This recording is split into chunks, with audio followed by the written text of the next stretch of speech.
ನಮಸ್ಕಾರ ವೀಕ್ಷಕರೇ, ಸ್ನೇಹಿತರೆ, ಇವತ್ತು ನಾನು ಒಂದು ಹೊಸ ವೀಡಿಯೋ ಮಾಡಿ ಬಂದಿದ್ದೀನಿ. ಹೊಸ ವೀಡಿಯೋ ಅಂದರೆ ನೀವು ನೋಡ್ತಿರೋ ಅಂಥ 2 ಪಕ್ಷಿ. ಅದು ನಾನು 25 ದಿನ ಮರಿ ಇದ್ದರಿಂದಲೇ ಸರ್ಲ್ಯಾಕಲ್ಲಿ ಫೀಡಿಂಗ್ ಮಾಡಿ ಬೆಳೆಸಿ ಇವಾಗ 3 ತಿಂಗಳ ತನಕ ಏಜ್ ಆಗಿದೆ. ಸಖತ್ ಫ್ರೆಂಡ್ಲಿ ಕಣ್ರಿ, ಏನು ಹೇಳಬೇಕು ಗೊತ್ತಿಲ್ಲ. ಕೊಡೋಕ್ಕೆ ಮನಸ್ಸು ಬರ್ತಾಯಿಲ್ಲ, ಬಟ್ ಕೊಡಬೇಕು ಅಂತ ಸೇಲ್ ಮಾಡ್ತಾ ಅನಿವಾರ್ಯ ಬಂದದಕ್ಕೆ ಸೇಲ್ ಮಾಡ್ತಿರೋದು. ಸೊ ಇದು ಹೆಸರು ಬಂದ್ಬಿಟ್ಟು ಒಂದು ಬ್ಲೂ ಚಿಕ್ ಅಂತ ಹೇಳ್ತೀವಿ, ಇನ್ನೊಂದು ಬಂದ್ಬಿಟ್ಟು ಪೈನಾಪಲ್ ಕಾರ್ನಿರ್ ಅಂತ ಹೇಳ್ತೀವಿ.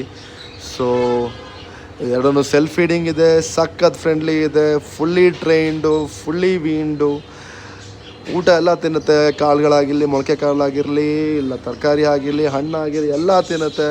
ಹ್ಯಾಂಡ್ ಫೀಡಿಂಗ್ ಮಾಡೋ ಅಂಥ ಅವಶ್ಯಕತೆ ಇಲ್ಲ. ಸೊ ನೀವು ನಮ್ಮ ವಿಡಿಯೋ ಇಷ್ಟ ಆಯಿತು, ಇಲ್ಲ ನನ್ನ ಬರ್ಡ್ಸ್ ಇಷ್ಟ ಆಯಿತು ಅಂದರೆ ಖಂಡಿತ ಸಪೋರ್ಟ್ ಮಾಡಿ, ಶೇರ್ ಮಾಡಿ. ಲಕ್ಕಿ ಬರ್ಡ್ಸ್ ವಿಸಿಟ್ ಮಾಡಿ ಬೆಂಗಳೂರಲ್ಲಿ. ನನ್ನ ವೀಡಿಯೋನ ಆದಷ್ಟು ಶೇರ್ ಮಾಡಿ, ಸಬ್ಸ್ಕ್ರೈಬ್ ಮಾಡಿ, ಲೈಕ್ ಮಾಡಿ, ಒಳ್ಳೆ ರೀಚ್ ಬರಲಿ.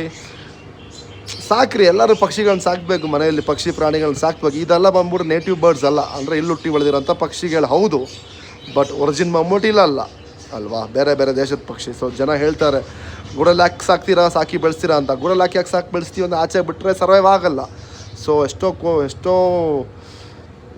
ಎಷ್ಟೋ ವರ್ಷಗಳ ಹಿಂದೆ ಬಂದಿರೋಂಥ ಪಕ್ಷಿಗಳು ಅಲ್ವಾ. ಸೊ ನಾವು ಇದನ್ನ ಉಳಿಸ್ಬೇಕು ಅಂದರೆ ಇದನ್ನ ಸಾಕಲೇಬೇಕು, ಪ್ರೀತಿ ಮಾಡಲೇಬೇಕು. ಇಲ್ಲಾಂದರೆ ಹೋಗ್ಬಿಡುತ್ತೆ, ಸತ್ತೋಗ್ಬಿಡುತ್ತೆ. ಸೊ ಆದಷ್ಟು ಇಂಥ ಪಕ್ಷಿಗಳನ್ನ, ಪ್ರಾಣಿಗಳನ್ನ ಸಾಕಿ ಉಳಿಸಿ ಪ್ರೀತಿ ಕೊಡಿ. ಅದು ನಮ್ಮ ವಾಪಸ್ ಅಷ್ಟು ಪ್ರೀತಿ ಮಾಡುತ್ತೆ. ಮನುಷ್ಯರಿಗಿಂತ ಒಳ್ಳೇದು ಕಣ್ರಿ ಇದು. ಮನುಷ್ಯರಿಗಿಂತ ಒಳ್ಳೆ ಪ್ರೀತಿ ಮಾಡೋಂಥ ಸ್ನೇಹ. ಒಂದು ತೊಟ್ಟು ಊಟ ಹಾಕಿದ್ರೆ ಲೈಫ್ ಪೂರ್ತಿ ನಮ್ಮನ್ನ ಅಷ್ಟು ಲವ್ ಮಾಡುತ್ತೆ. ಮನುಷ್ಯರ ಥರ ಅಲ್ಲ ಇವರು. ನಿಮ್ಗೆ ಅರ್ಥ ಆಗುತ್ತೆ ಅಂತ ಅರ್ಥ ಆಯ್ತು ನನಗೆ.